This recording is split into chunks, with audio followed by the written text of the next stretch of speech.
प्रभु यीशु के सामर्थी नाम में आपका स्वागत है और आपको जय मसीह की। क्या आप जानते हैं यीशु ने अपने 3.5 साल की सेवकाई में 2 प्रतिज्ञाएं की थी, जिसमें पहला प्रतिज्ञा उसने यूहन्ना 14 के दूसरे पद में कहा था कि मैं तुम्हारे लिए एक जगह तैयार करने जा रहा हूँ, मैं तुम्हारे लिए एक निवास स्थान तैयार करने जा रहा हूँ, जो यीशु के दूसरे आगमन के बाद न्याय होने के पश्चात हमें मिलेगा, जो अभी तक पूरा हुआ नहीं है। और दूसरी प्रतिज्ञा यीशु ने उसी अध्याय में पवित्र आत्मा के विषय कहा था, जिसमें उसने कहा मैं तुम्हें अनाथ नहीं छोड़ूंगा और मैं तुम्हारे लिए एक सहायक भेजूंगा। और उस प्रतिज्ञा को यीशु ने स्वर्गारोहण के बाद पेंतीकोस के दिन, जब 120 व्यक्ति परमेश्वर के उस प्रतिज्ञा की बाट जोड़ रहे थे, उस दिन पूरा किया। और तब से लेकर जब तक यीशु का दूसरा आगमन ना हो जाए, पवित्र आत्मा हमारे लिए एक सहायक के रूप में दे दिया गया, जो हमें कभी अनाथ अर्थात कभी हमें अकेला नहीं छोड़ता है। परंतु इसके पश्चात बाइबल हमें 2 बार बड़े जोर शोर से चीख पुकार के हमें कहता है कि उस आत्मा को, उस सहायक को हमें शोकित नहीं करना है। जब हम इफिसियों 4 का 30 पद पढ़ते हैं, वहाँ लिखा है पवित्र आत्मा को शोकित मत करो। और पहला थिस्सलुनीकियों 5 का 19 पद कहता है आत्मा को न बुझाओ। क्यों बाइबल हमें पवित्र आत्मा को शोकित नहीं करने और उसे नहीं बुझाने के लिए जोर देता है? इसके पीछे एक कारण है, और उसे जानने के लिए हमें पवित्र आत्मा के कार्य को जानना जरूरी है कि पवित्र आत्मा क्या करता है। और इसके साथ आपके मन में एक सवाल होगा कि एक व्यक्ति कैसे पवित्र आत्मा को शोकित कर सकता है। तो इन बातों को जानने के लिए आइए हम शुरू करते हैं परमेश्वर के इस वचन को।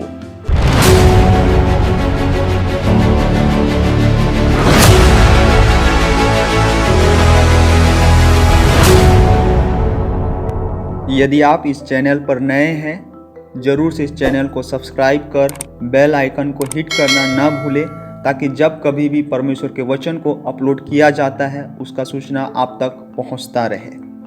तो हम सुन रहे थे पवित्र आत्मा का कार्य, कि पवित्र आत्मा क्या करता है।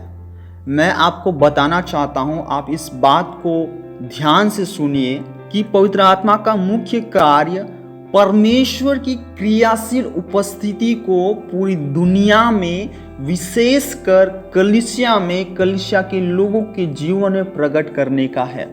मैं आपसे फिर से कहना चाहता हूं कि पवित्र आत्मा का मुख्य कार्य परमेश्वर की क्रियाशील उपस्थिति को पूरी दुनिया में, विशेषकर कलीसिया के लोगों में प्रकट करने का है। जब हम पुराने नियम में देखते हैं, परमेश्वर ने अपनी उपस्थिति को कई बार उसके सम्मान में, उसकी महिमा में और थियोफेनी के रूप में प्रकट किया। थियोफेनी का मतलब परमेश्वर ने अपने आप को विभिन्न दृश्य रूप धारण करके लोगों को दिखाया। जैसे यहोवा परमेश्वर ने अब्राहम को उत्पत्ति 18 अध्याय में 3 स्वर्गदूत, जो 3 पुरुष का रूप धारण किए हुए थे, उन्हें दिखाई दिया। और परमेश्वर ने याकूब से, जो इज़राइल कहलाता है, उत्पत्ति 32 अध्याय में पुरुष के रूप में मल्लयुद्ध लड़कर उसे दिखाई दिया। और इज़राइलियों को निर्गमन 13 अध्याय 21-22 पद में परमेश्वर ने उन्हें दिन के समय बादल का खंबा और रात को आग का खंबा के रूप में दिखाई दिया।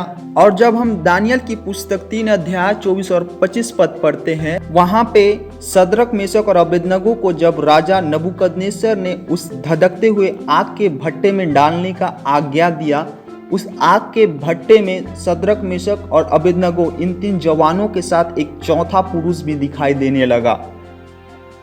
अर्थात परमेश्वर ने अपने उपस्थिति को पुराने नियम में विभिन्न रूप धारण करके लोगों के समक्ष अपने आप को प्रकट किया। और जब हम सुसमाचार के पुस्तकों में आते हैं, स्वयं यीशु ने परमेश्वर की क्रियाशील उपस्थिति को लोगों के बीच प्रकट किया।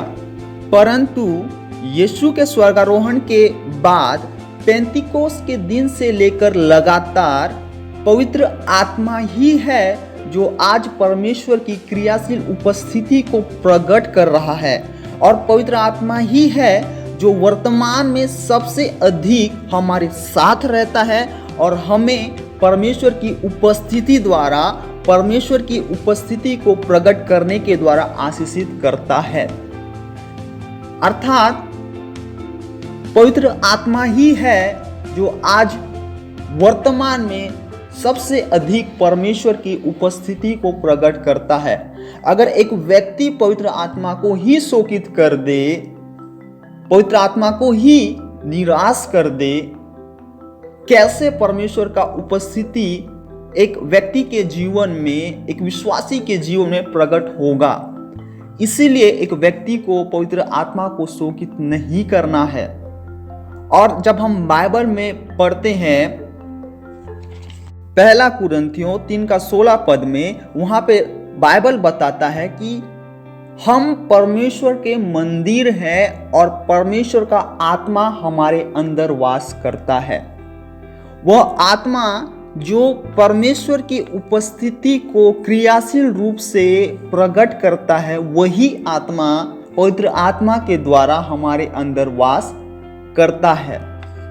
और जब हम इफिसियों 4:30 को पूरा पढ़ते हैं, वहां पे परमेश्वर का वचन कहता है कि परमेश्वर के पवित्र आत्मा को शोकित मत करो, जिससे तुम पर छुटकारे के दिन के लिए छाप दी गई है। मतलब पवित्र आत्मा हमारे अंदर परमेश्वर की उपस्थिति को, जो हमारे अंदर वास करता है, उसे क्रियाशील रूप से प्रकट करता है, जिसके द्वारा एक व्यक्ति छुटकारा को प्राप्त करता है।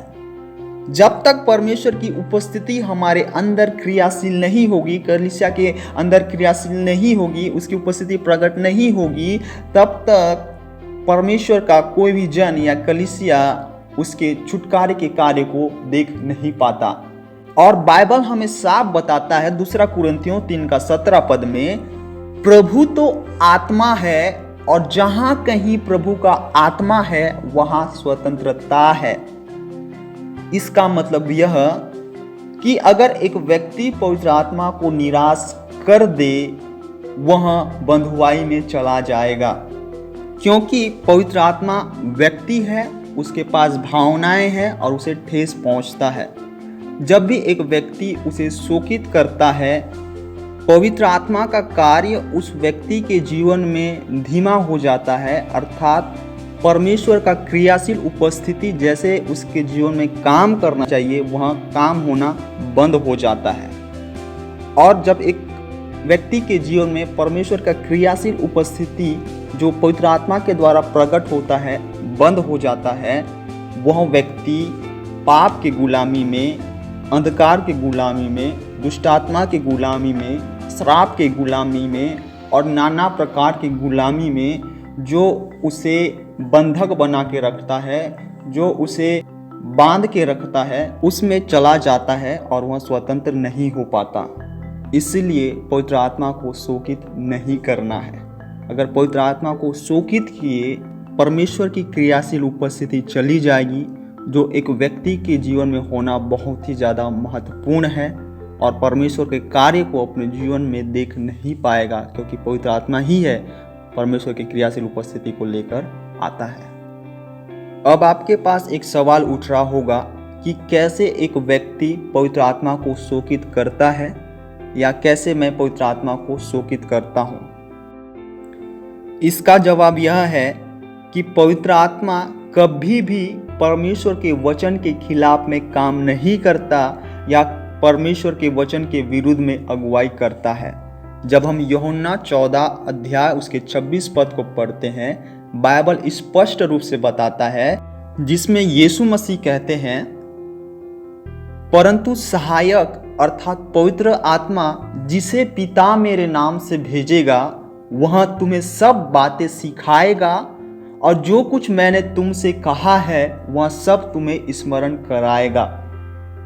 अर्थात पवित्र आत्मा जो हमारा सहायक है, जो परमेश्वर की उपस्थिति को हमारे जीवन में प्रकट करता है, वह कभी भी उसके लोगों को परमेश्वर के वचन के खिलाफ में काम करने नहीं देता, ना अगुवाई करता। अगर आपको लगता है जब आप कहीं जाते हैं, कुछ करते हैं, कुछ गलत होने वाला रहता है, आपने एक अनुभव किया होगा कि पवित्र आत्मा अंदर से ही एक आवाज देता है और वह वचन को सामने लाकर बोलता है कि वचन के अनुसार यह गलत है, इसे नहीं करना चाहिए, इसे नहीं करना, और वह साफ मना करता है वचन के द्वारा। अगर हम उस वचन को नहीं मानते, उस वचन के स्मरण दिलाने के बावजूद भी उन बातों को जो पवित्र आत्मा अगुवाई कर रहा है नहीं करे, अगर करते हैं, इसका साफ मतलब है कि हम पवित्र आत्मा को शोकित कर रहे हैं। अब आप जान ही गए होंगे कि कैसे एक व्यक्ति पवित्र आत्मा को शोकित करता है। अगर परमेश्वर के वचन के माध्यम से जब पवित्र आत्मा आपको उभार रहा है, कुछ गलत होने वाला है, उससे ना करने के लिए मना कर रहा है, उस समय अपने आप को रोक दे, क्योंकि ऐसा नहीं करेंगे तो परमेश्वर का जो क्रियाशील उपस्थिति का काम आपके जीवन में रुक जाएगा। और जैसे परमेश्वर का वचन में लिखा है, परमेश्वर के पवित्र आत्मा को शोकित मत करो, जिस पर तुम पर छुटकारे के दिन के लिए छाप दी गई है। छुटकारे की छाप परमेश्वर की क्रियाशील उपस्थिति में पाई जाती है, जो पवित्र आत्मा कैरी करता है। इसलिए जब आपने परमेश्वर के वचन को सुना है, पवित्र आत्मा को कभी शोकित ना करें, पवित्र आत्मा को न बुझाएं, क्योंकि पवित्र आत्मा आपके जीवन में परमेश्वर के क्रियाशील उपस्थिति को प्रकट करना चाहता है। और जहाँ पे परमेश्वर का आत्मा है, वहाँ पे परमेश्वर का क्रियाशील काम होता है, और वहाँ पे परमेश्वर का क्रियाशील काम के द्वारा छुटकारा, चंगाई, उद्धार, बदलाव आता ही है। प्रभु इस वचन के द्वारा आप सभी को बहुतायत से आशीष करे। और इसके साथ कैसे पवित्र आत्मा परमेश्वर की उपस्थिति के द्वारा हमें आशीषित करता है, उसके कार्यों के माध्यम से देखेंगे, जिसमें हम सुनेंगे पवित्र आत्मा हमें सामर्थ्य प्रदान करता है, पवित्र आत्मा पवित्र करता है, पवित्र आत्मा प्रकाशनों को प्रकट करता है, पवित्र आत्मा एक करता है। और ये सारे बात अपने आप से नहीं होता, इस बात को भी देखेंगे, क्योंकि इन बातों को करने के लिए, इन बातों के होने के लिए पवित्र आत्मा एक व्यक्ति का रिस्पॉन्स परमेश्वर के प्रति को भी देखता है, और जिसके द्वारा लास्ट पॉइंट जिसमें रहेगा कि पवित्र आत्मा परमेश्वर के सक्रिय और निष्क्रिय उपस्थिति को और आशीषों को हमारे जीवन में हमारे रिस्पॉन्स के प्रति प्रकट करता है और उसे देता है। इन विषयों को सुनने के लिए आप लगातार हमारे साथ बने रहे। Thank you. God bless you.